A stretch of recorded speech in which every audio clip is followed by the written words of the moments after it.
Hello, we're the Global Goals Studio, where the focus today is on the UN's second Sustainable Development Goal, and that is zero hunger.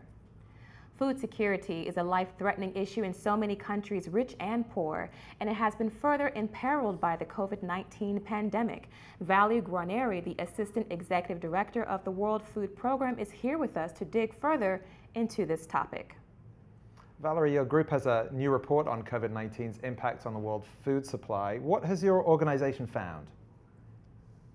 Well, we found that COVID is having a compounding effect on issues that have been driving hunger up over the past several years. So for a while we had hunger on the run, and now as we are really looking forward to accelerating efforts to achieve SDG 2, we're finding that conflict, climate, and poverty are now being exacerbated by COVID, which is affecting both the demand and the supply availability of food.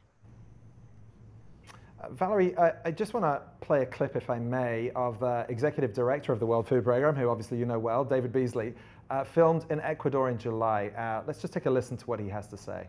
It's a deadly combination, and we've got to act now, and we got to be smart, and we got to thread the needle. You can't just deal with COVID by itself or hunger by itself. They must be dealt with together. If we do it right, we can save lives. If we don't do it right. Valerie, simply put, this combination of crises, hunger and the pandemic, together they're the greatest crisis of our time, isn't it?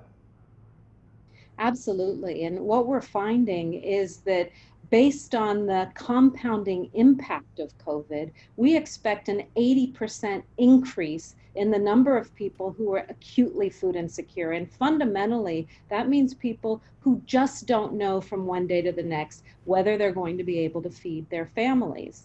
And it's affecting them in two ways. On the one hand, we see that with job losses, remittance losses, people have less money in their pocket to buy the nutritious food they need for their families. But at the same time, because of some of the supply chain disruptions, food in the markets is becoming more expensive and in some cases even scarce.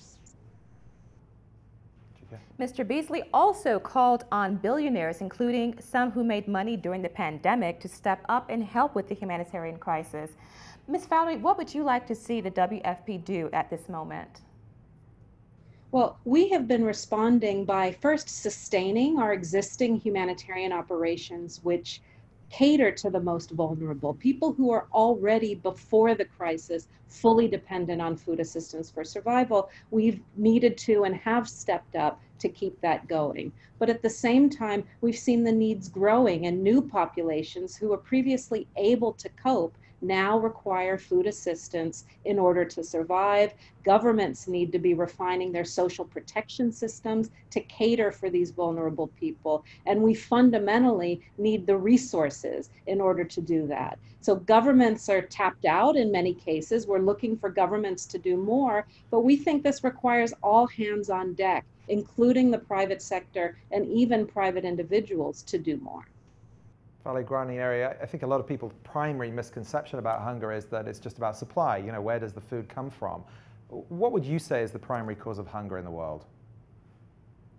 Normally it's access to food. So we're in a world now where, because of innovations in agriculture and technology, there is enough food to feed everybody. But that food doesn't get everywhere that it needs to go, and people aren't able to access affordably the nutritious food that they need to survive and thrive as individuals and as families. So one of our main roles as WFP is really to connect the surpluses to the deficit areas and the have-nots with those who have, and really make that connection. And COVID makes it harder, yet still, hunger is something that we can fundamentally solve. We have the tools, we have the technology, we don't have the resources right now, and that's what we're looking for.